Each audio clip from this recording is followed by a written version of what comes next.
Nice. What's good, everyone? My name's Matt. Hang on. What's good, everyone? Matt here from UK Nets Fans, and I'm joined, as ever, by Aidan for another episode of BK to UK, the British Brooklyn Nets podcast. Today is Tuesday, the 25th of October, and we're going to be chatting about the Nets' first 3 games of the season. What we've liked, what we've not liked, the latest Nets news, and much, much more. Make sure you're following us on Twitter and Instagram at UK Nets Fans, and check us out on YouTube where you can catch us live and watch back all of our episodes. But with that out of the way, let's get into it. We finally saw the return of Nets basketball after what felt like a very, very, very long and tumultuous off-season. It was nice to just be able to have some basketball to think about, but unfortunately, the Nets got absolutely spanked on the first game of the season in our own arena, losing to the New Orleans Pelicans 130 to 108. KD was the man, led the team with 32 points. Ben Simmons recorded more fouls than he did points in his debut, which was a little bit, not sure if it was worrying, but we'll get onto that. And the Pelicans' big three of CJ McCollum, Zion Williamson, and Brandon Ingram combined to score 74 points on the opening game of the season. Aidan, what did you think of the Nets' debut for the season? New season, same problems, mate. I mean, we got absolutely dominated on the boards. I was just having a look at the stats before going on there. 68 rebounds to our 46, 21 offensive rebounds to our 9. Plenty of second chance points. Now that Andre Drummond's gone, it seems that we're back to being just bullied down low completely and making every opposition center look like an absolute baller. I mean, the Pelicans, we talked about it before. We knew that they were going to be good. I mean, they've got some great players. You listed them off there. I mean, in terms of a big three going forward, you can't really ask for much better than that. But in terms of like our Nets, compared to them, we looked really lethargic. We looked unbalanced, which was just a bit disappointing, especially kind of coming out the back end of preseason looking really balanced. And I'm not really sure what went wrong, but I mean, as you said, KD is always going to play well, but I just thought Kyrie and Ben Simmons were both really poor and just didn't really offer KD that kind of support that we need just to kind of get us through games like this. Ben's still finding his feet, but just the sheer lack of kind of athleticism and whatnot that we've seen in Philly is not been there yet. So that's a bit disappointing. And this one, it just seemed a bit of a write-off. We were never really in it massively. So yeah, I mean, disappointing overall. Would I like to get that win to start off to kind of shut up the haters that were saying the Nets really aren't contenders this year? But yeah, we didn't look like a contender at all. Yeah, who did you think was the kind of who had the best performance for the Nets against the Pelicans? You think? It's one of them. I think, like you say, it's KD, and it's the kind of the absolute chalk and cheese, and the difference from what was quite a positive preseason. I think we started off rocky, and then we kind of went and put some really, like, the basketball we were playing was really good. The ball was zipping around. Everyone was kind of diving about, and Kyrie was really locked in on defense and all this kind of stuff. And as soon as the bright lights go on the regular season, it's kind of, as you say, it's just the same old stuff that we've just been talking about for what seems like season upon season. So obviously KD being KD got his 32. Kyrie had a disappointing night with 15 points. Ben Simmons obviously had 4 points, 6 fouls, but he also, he had 5 rebounds, 5 assists in the game. So not bad for a, well, it was bad, but it's in 23 minutes. It's, it's still his first game back, but just the absolute lack of bench help as well. I mean, for a team that got absolutely battered for just going KD ISO ball for the whole of the playoffs and basically the whole of the season last year, aside from Patty Mills tripping in with 16 points, we got absolutely nothing. Like you said, out rebounded, shot worse from 3, no production from the bench. But the only saving grace for this, and it's going to be something I'm going to touch on later with a listener question that we've got. But Nick Claxton had some decent defense on Zion. I mean, it's one of those. He's not quite. Would you put him in the same level as sort of Joel Embiid, where everyone's looking for an Embiid stopper? Like, is Zion? You're not really going to slow him down too much, and did a really, really good job. He said he'd put on 7 to 10 pounds of muscle over the off season, and I think you could see that on the offensive end and the defensive end, which is kind of cool. Like, you saw him putting the ball on the floor from sort of the 3-point line and getting amongst it and getting to the rim and finishing. So that was really good. Yeah, finishing through traffic as well. It's something that he didn't really do last year, but he's certainly kind of getting there more with ease. Yeah, really, really nice. So really, really cool. Shout out to Liam, who's in the chat. If you're listening to this live, come and see us on YouTube, where you can join the chat. Liam, flying to NYC for the Mavs game this week. KD versus Luka. Liam, I am very, very jealous. I know you are a Mavs fan, but I hope you have a wicked time, mate, because that's going to be an absolutely unreal experience for you. So yeah, Clack's looking good. More than just an alley-oop finisher, which I think was cool. That's kind of how I saw his offense really being like the be-all and end-all of it. But yeah, if we can see more of him being aggressive, getting the ball on the floor, and finishing it through contact, that's going to be absolutely mint. I mean, it's the kind of main thing, the main talking point after these the first 3 games. But how worried should Nets fans be about Ben Simmons fouling out in 2 of his first 3 games? Obviously, he put it down to jitters and nerves and kind of overplaying. But what do you think? What's your take on it? Yeah, I mean, I certainly didn't expect Ben Simmons to walk in to this new season after missing all of last year being the complete package that we saw the season before in Philly and in previous seasons. I mean, in terms of the fouls, his timing does look off a bit just now, and I don't know if it's potentially a confidence issue. And I'm not sure as well if like kind of certain players know that, obviously, because they know that he's potentially not 100% yet. I still think he doesn't look 100% yet. And there was one moment last night, for example, where he actually kind of drove and then he started holding his back after it, and you just wonder if there is still an underlying thing there. I mean, it wouldn't surprise us if there was still a bit of pain there. But in terms of the fouls, I mean, he has always been a guy that's been such a savvy defender. He's really good. He's got active hands. Very good with his feet. He's always making sure that his feet aren't under the defender. But in terms of the fouls he has given away, obviously he fouled out in one of the preseason games, which I can't remember the last time I've seen a player foul out in a preseason game. I don't know if he just had a bit of bad luck and he's just kind of not getting the rub of the green from the refs that he potentially would have got previously. He's always been a physical defender, but personally the NBA it just gets softer and softer every year. And obviously he's missed a year. There's been some new rules that have came in terms of defending. Don't know if that's maybe played a factor. He's just getting used to it. I don't think it's something to be worried about. And I think there's probably other things about Ben Simmons that fans can be more worried about. But give him a couple of weeks and we'll see if we're saying the same thing.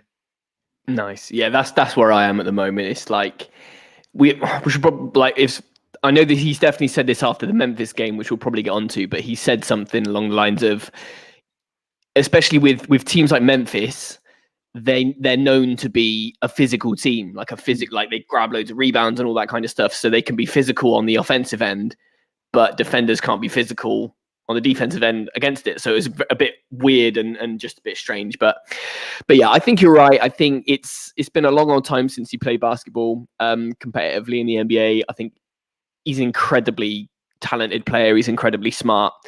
Defense is what he does. And yeah, I think it'll come. I don't know what I hesitate to put a number on it. I think, do we wait 10 games? Do we wait 15? Do we wait 20? Like, do you wait till Christmas?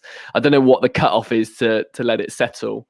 But yeah, we're positive. This is a positive pod, so we're going to err on the side of caution, and we're gonna wait it out. Even though Theo is in the comments giving it poop emojis, so thanks for that, Theo. I don't know. I hope that's not in reference to Ben Simmons, but we digress.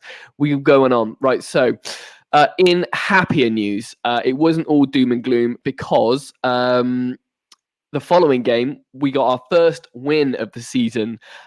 We welcomed the Toronto Raptors to Barclays Center and won out 109-105 victors in what was a bit more like it. Joe Harris made his season debut, which I think was purely just because it was Joe Harris t-shirt night.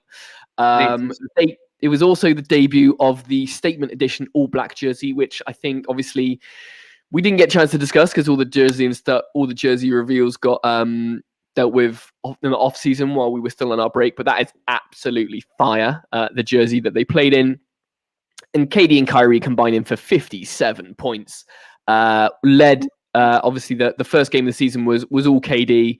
This time it was Kyrie, especially late, looking great. Really, really good. And probably one of the craziest things was Royce O'Neal scoring 7 points on the night, but 3 of those points came at absolute clutch time to ice the game. Yeah, just incredible from Royce, and it just shows that he just seems like that type of guy who is just going to be the guy that's ready for the big moment. Not a star by any means, but certainly that glue guy. I think Steve Nash called him the glue guy this year. Similar to Bruce Brown, obviously, last year. It's just nice to have a guy like that you can depend on to just be really consistent. And from what I've seen so far, I do really like him. I'd say there's probably only last night in the Memphis game where he didn't have the best game defensively, but I think that's just because he does have such high standards. But in terms of that dagger, I mean, when you've only scored 4 points in a game, and I don't even know how many threes he shot before that. He was 0-3 before that from 3. He's got no business. No business shooting that. But I mean, you got to hand it to him. Like they must have had confidence in him to make that shot, and they left him open, and he nailed it. And it was scenes at the end. It was so good to see. Put a smile on everyone's face again after kind of poor night to open the season. And I was delighted for him. I mean, what a better way on kind of opening the win, obviously the first win of the season, by hitting essentially the game winner, and the crowd went absolutely mental and love him already, which is great to see. But yeah, I mean, Royce O'Neal, I thought he was excellent defensively as well. And again, talk about Nick Claxton. I'd say probably the saving grace at the moment about Ben Simmons having a bit of a slow start is showing that Nick Claxton can be that kind of third guy. I think eventually he will be that, and he's already shown glimpses of that. He was just so dominant, and obviously we've kind of seen some improvement over the years. But we said at the start of the year how we were kind of a bit concerned that he's never taken that leap. And so far, I mean, you don't want to say after 3 games, but he looks like he has improved on so many areas. Free throw shooting still not excellent, but you do see that he has changed his stroke there. So he's obviously put the work in. But some of the other areas, he was just 19 points, 11 rebounds, 4 blocks, a steal. I mean, what more can you ask for a guy that's our starting centre this year? I just thought he was incredible, and a lot of this game you can put down to Nick Claxton. Yeah, 7 offensive boards in this game as well, which is incredible. I think he's dragged his. I read today that he's dragged his free throw percentage up to 50%, which is as long as he's making as many as he's missing, is somewhere. It's something to start on. But yeah, Claxton absolutely mint. Kyrie with 30. KD with 27. We said this a lot last season, but KD is the only player in the NBA that can have a quiet 27 points. Crazy. It's just crazy what he does. Went a bit shorter on the rotations this time. Another 10 points out of Patty Mills. And yeah, a handful from this. Joe Harris, after making his debut the previous game, only had sort of 3 points in 18 minutes, going 1 of 2 from 3. A couple of assists, which was nice, but we're still waiting on Joe Harris to be all the way back. But yeah, Clax looked great. And we did see Ben Simmons, who managed to stay in for the whole game. This game only finished with 6 points, 10 rebounds, 8 assists, couple of blocks in 32 minutes. But he looked a bit more aggressive going in and attacking the paint, which was nice because we've seen that a lot in early going. The commentary has been that he looks a bit hesitant, maybe. Obviously, the whole meme and the whole issue with him in that Atlanta series kind of not, really finishing and giving up easy buckets for very, very, very easy buckets has been a thing. But there was one particular one that was doing the rounds after this one. I think it was Ben Simmons who cut to the basket, and I think he was kind of going into, I think there was someone on the help side, I think. So it was like really, really partial coverage, but he kind of shoveled it off to Nick Claxton, who was just wide open. And we had a bit of a discussion on Discord where it was like, yeah, I would have liked to seen him absolutely throw it down, but it's just like, I don't want Ben Simmons to score loads of points. I want him to get like 12 points, but like a 12-point double-double, and just, that just dish the ball and move the ball around. And that's when he's good, that's exactly what he has been doing. So that was really, really great to see. But yeah, that takes us on to last night's game. Normally we're going to try and get record these pods on a Monday and release them Tuesday morning, but we thought we'd wait just because we tried to stay up early for this Memphis game, because Memphis being that league pass team, it was always going to be an entertaining game. And I'm sure if you were a neutral, it was a very entertaining game. But being a Nets fan, it was a little bit worse than that. But yeah, how wild. It was like an all-star game. For the first time since 1983, a regular season game had 4 players score 30 or more points in what was eventually a 10-point loss. The game ended 134 points to 124. Yeah, what can you say about this? I mean, KD dropping 37 on 14 of 20 and had a 15-point third quarter. I know obviously it's fresh in the mind for you, Aidan. What did you make of this game? Disappointing again, man. I mean, potentially one of the worst second half performances I've seen from the Nets in a while, which is really disappointing after obviously going into the half with the lead. I thought we actually played decent in the first half. Offensively, we did. Defensively, we just were kind of off the mark all night. You can look at the stat lines. You can obviously see that Ja Morant went off. Desmond Bane really went off. But in terms of defense, we were just really poor, especially in the pick and roll, which is something that we've never really had a massive issue with. Obviously, last season, a lot of the issues defensively were the kind of over switching that the Nets were doing, and it was causing some horrendous mismatch. And it's kind of, they've sorted that a bit this year, but instead of potentially switching, they're kind of leaving the guy open at the 3-point line. A guy like Desmond Bane, you can't leave someone like that 3-point line. He done it to us last year, I think twice, 3 times, whatever. But we let him go 8 for 11 from 3. And I don't care. Desmond Bane's probably going to get a max contract in a few years. He's going to be a great player in the league. But right now, he shouldn't be going off like that against a team like the Brooklyn Nets. And what chance do we really have of getting back into the game when we're letting guys like that shoot from the 3-point line and going 8 for 11? So, yeah, disappointing. I mean, the thing that I've taken from this one is Kyrie and KD got 37 points each, so 74 points in total. How do we lose a game like that? Like, how do you lose a game where 2 guys? And I don't know if it's just the way the league goes, where as far as I remember, if 2 of your stars get 37 points, Back in my day, surely you don't lose that game. But it was just the sheer lack of effort on the other end, and we obviously brought in guys like Ben Simmons, Royce O'Neal, thinking our defense would be the best it's been in years, top 10. Some people are saying top 5 even, if Ben stayed healthy. But I mean, we gave up 134 points last night. We gave up 130 against the Pels on opening night. It is just a bit disappointing. I know it's early and there's going to be teething issues. Will they find out how this is really going to work? In terms of Steve Nash, as he always says, this is a new team, and I think we can let him off for that one for a couple of weeks. But yeah, just disappointing in general.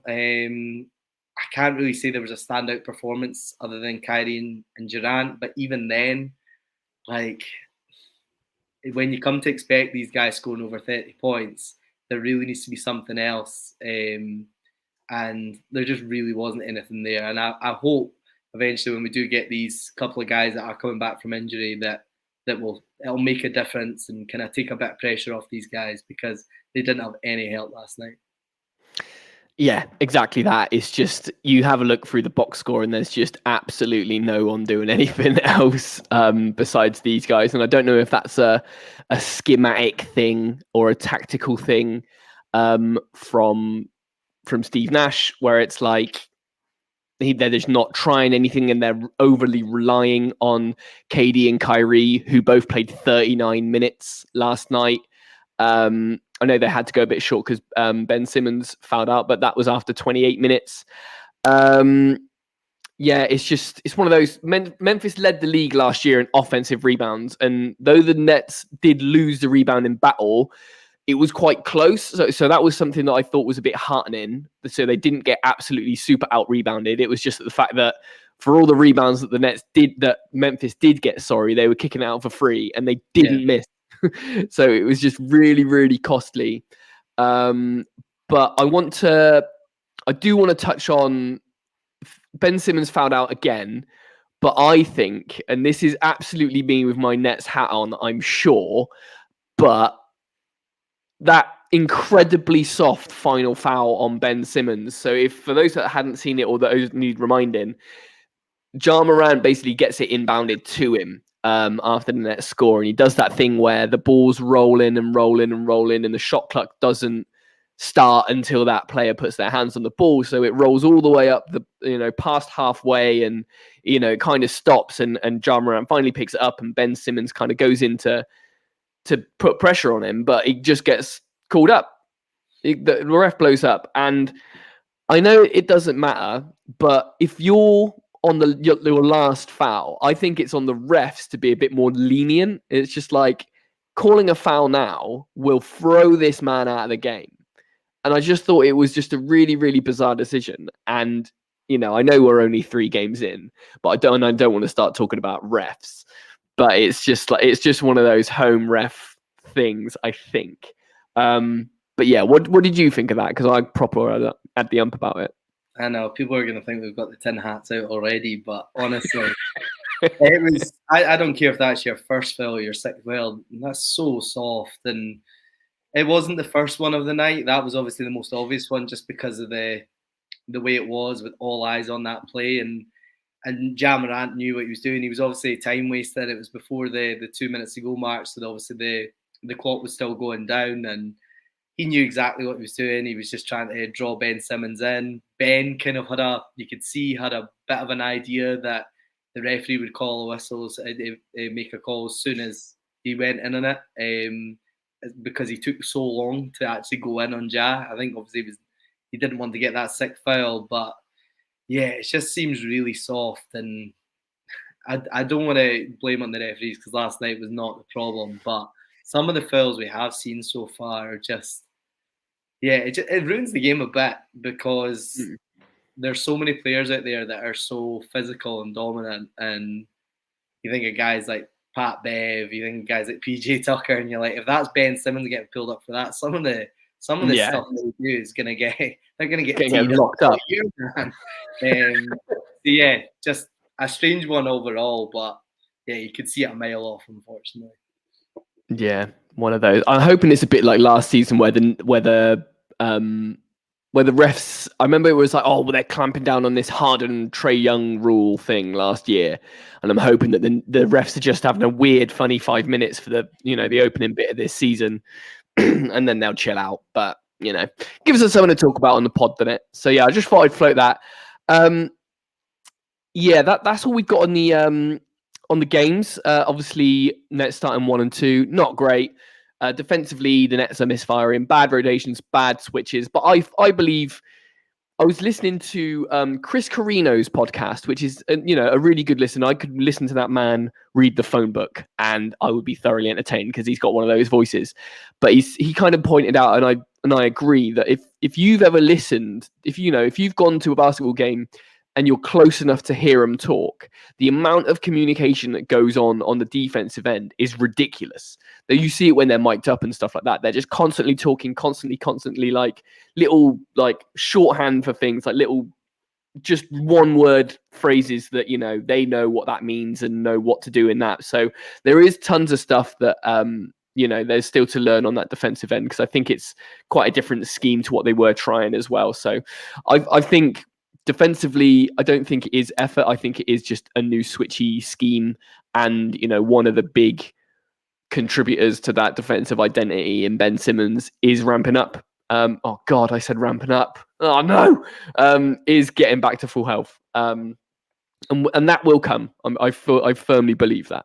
But talking about injury updates, I thought I'd travel around just to see. We've still got some pieces to add to this team that we've not seen this season. Seth Curry missed his third game as he continues his recovery and rehab from left ankle surgery last May. Nash said that he did travel and they're just monitoring him, but things are going well. We'll see whether Thursday, Saturday, or the subsequent games. It's coming soon. So that's one to look forward to. Markieff Morris obviously missed Monday's game for personal reasons. Sadly, his dad passed away over the weekend. He's also going to be unavailable for the Wednesday game in Milwaukee, which is Thursday morning UK time. And TJ Warren popped up, and I don't know if you've noticed, but ever since TJ Warren kind of announced that he'd been signing for the Nets, you haven't really heard anything from TJ Warren. So he's kind of kept it low key, but he said, I think he was on one of these kind of charity drive things around New York, and said that he'd be back soon. And that is all his recovery process for his dodgy left foot is going really well. And where we are at is he's going to be reevaluated in November. So we shall see. But I also wanted to get from you, I'm pretty sure I know your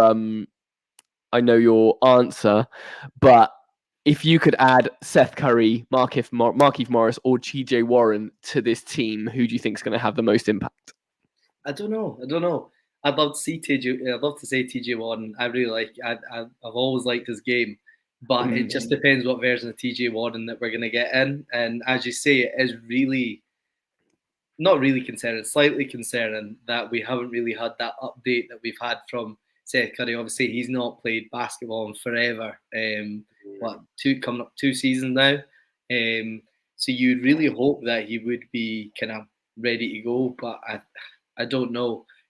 So I think he's going to be another great option off the bench. But in terms of familiarity and what we know, I'll say I'm most excited to have Seth Curry back, and the reason for that is we've just missed that guy off the bench who can play when KD and Kyrie are out. He can make his own shot. He's a great kind of scorer on 3 levels, and I just think he's more of a consistent guy than Joe Harris and Patty Mills. And I think when he comes back in, if you can put him with the bench mob and let him do his thing, it'll just take a lot of pressure off the guys. And so yeah, I think I'm most excited to have Seth back, and hopefully, as you say, it's nearer to the middle of this week than kind of later on.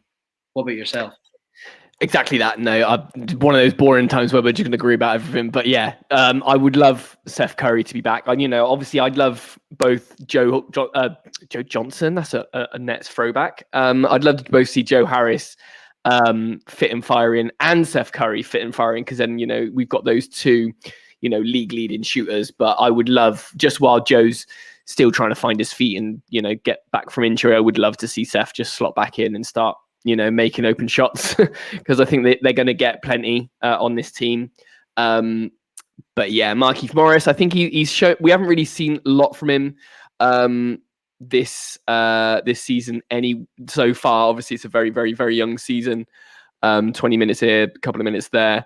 But yeah, TJ Warren, I think, is just such an unknown quantity. He could be that guy where,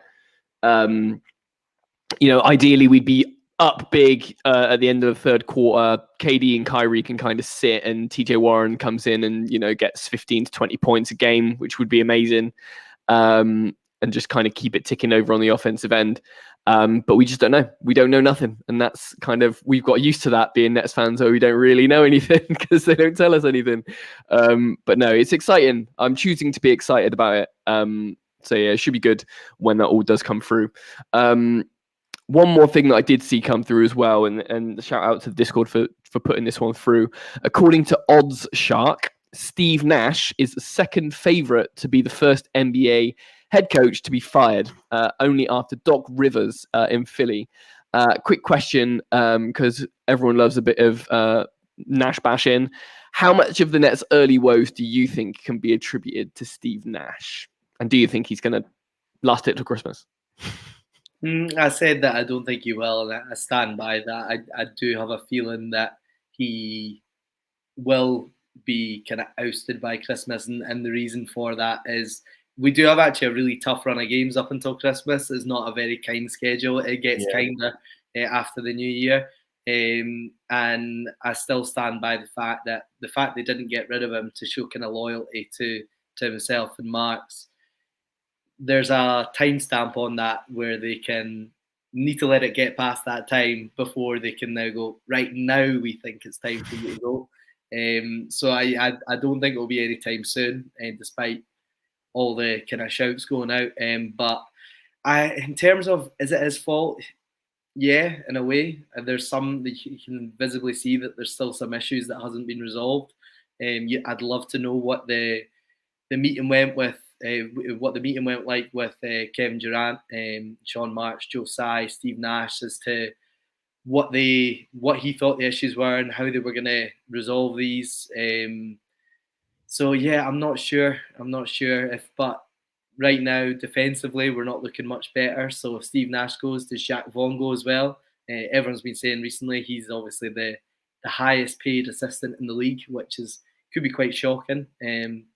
But yeah, I'll still say I do think Steve Nash will be gone at some point, and it's probably going to be within a couple of months or so. What do you think? Do you think he'll hang around till Christmas? As everyone seems to say till Christmas, it always seems so harsh. It's like, well, the guy will lose his job at Christmas, but who knows? Yeah, it would be like in any other profession, like losing your job around Christmas, which would be absolutely soul destroying, wouldn't it? Yeah, maybe I'll rock the boat and say, well, I'll give him to All-Star, but just to give him that little bit of extra thing. But it's one of them. We've said it before. It's who comes in to replace him, and obviously that's well trodden ground before. But I think maybe let's give it 10 or 15 games, and then I sort of said to some other people that I've been chatting to that the Nets are going to be sucky till Christmas, and then we can kind of figure out what the issues are.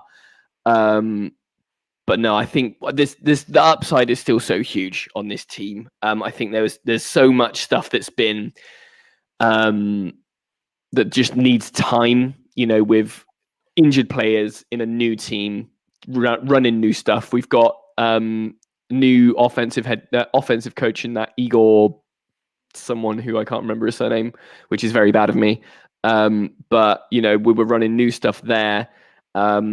And it just takes time. So let's give it a while. But let's just say if Steve Nash does go, I won't be shocked. But we'll, I think that'll be an interesting day on Nets Twitter if and when that does happen. But yeah, that's all we've got. That's all we've got for this week. Obviously, the Nets play the Bucks up next, which is going to be interesting. Obviously, last time out we beat them in preseason, which totally counts.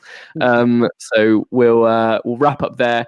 Thanks to everyone who jumped in on YouTube to jump in on the comments. Really much appreciated.